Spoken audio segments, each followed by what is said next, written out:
Hey everyone. In this video, we are going to go through one last example of a binomial random variable. So in this case, there's a 12% chance my wife approves the clothes that I choose for the workday. Now, how does this fit a binomial distribution? Well, first of all, we know that I can run this experiment more than once, and it would be identical. I choose an outfit. Do I get my wife's approval? Okay. Either my wife approves the clothes or does not approve the clothes. So there's a success and a failure. There's only two outcomes. The events are independent, let's assume, okay? No matter what my outfit was like the day before, that doesn't mean that my wife is going to approve this outfit any better because every day I'm putting on a new outfit, okay? So it definitely is a binomial experiment, okay? And again, the reason for that is we can identify what X, N, and P are, okay? In this case, if we take a sample from the last 20 days, we would need to know, this is what we're not sure of, but we know N is 20 and P is 0.12. So that's easy enough. So in part B, we're actually going to fill that out. What is X? More than 3 approvals. So X would be 3, N is 20, P is 0.12. Now I want to get more than 3 approvals. So we have to be careful here. We have to remember that if I'm getting more than 3 approvals, that's going to be greater than or equal to 4 approvals, which is 1 minus the probability that I get less than or equal to 3 approvals.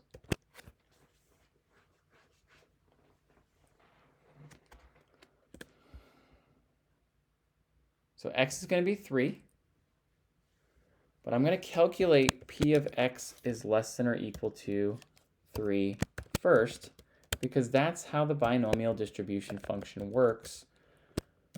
I mean, it'd be nice if we could specify whether it gives us the values that are greater than X as opposed to less than X, but that's not how this function works. It's the number of successes, and it just gives us the probability, or it gives us the value of the function adding from 0 up to, or adding up from the smallest number up to the current value that we're looking for. So in this case, 3,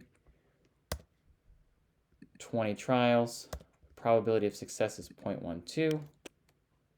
We want this to be cumulative, so we're putting true because it's a less than or equal to situation. So it's very likely that my wife would not approve 3 or less. Sorry, it's very highly probable that my wife would approve 3 or less outfits. But I want to know what the probability of approving more than 3 outfits is. So that's going to be X is greater than 3, which is the same thing as X being greater than or equal to 4. So in this case, that's going to be 1 minus this value. So we have a 21% chance that my wife would approve my outfit.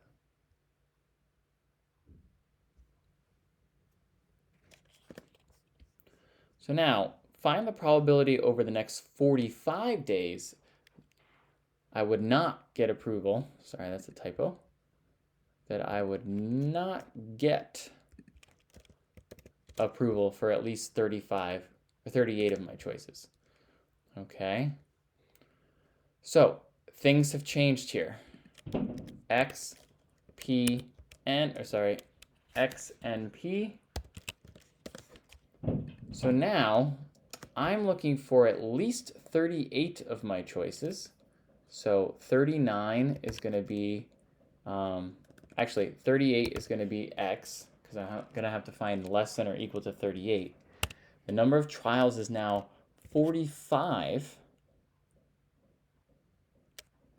and P is now not getting approval. So if getting approval is 0.12, not getting approval is 1 minus 0.12. So there's an 88% chance I will not get approval, and that's going to be considered a success for this problem. So I want the probability that x is greater than or equal to 38. That's going to be the same thing as 1 minus the probability that x is less than 38, sorry, which is the same thing as finding the probability that x is less than or equal to 37. So I made a mistake a moment ago. This number should be 37. So I'm going to use my binom.dist, number of trials that are successes, number of trials altogether, probability of success, true for cumulative. And so it's a 17% chance that I'm going to not get approval for less than 37, including 37 outfits. So the probability of success here, so the probability that I get approval for more than 38, including 38, is going to be 1 minus this value, which is 83%. So there's an 83% chance. The probability is 0.8343 or 44 that I'm not going to get approval for at least 38 of the choices over the next 45 days. All right. So that's our basic binomial distribution function use. Now let's look at a slightly different take on the same problem. So over the course of a year, a work year, 250 work days, what is the average number of approvals I will get? Now remember from last time we defined mu as just n times p. So we want to find the average. We want to find mu. So that's just going to be n times p. So I need to know what n is. Again, n is the number of approvals, or the number of trials, sorry. And so that's 250 work days. And then p is going to be the probability of success. In this case, number of approvals. So that's going to be 0.12. And then for the next part, when we're going to have to find the standard deviation, I'm going to need q, which is always 1 minus p. So what is the expected value here? Well, that's going to be n times p, 30. So the average number of approvals I'll get over the course of a work year is 30. What's the standard deviation for that year? The standard deviation is going to be the square root of n times p times q. And so that's 5.14. And again, the standard deviation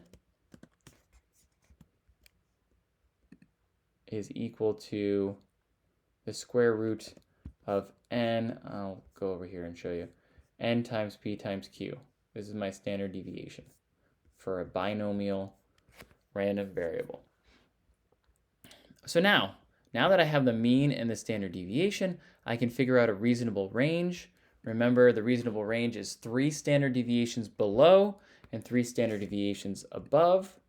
So I'm going to want the mean minus 3 times the standard deviation. and I'm going to want the mean plus 3 times the standard deviation. And so my range of values is going to be between 15 and 45 days.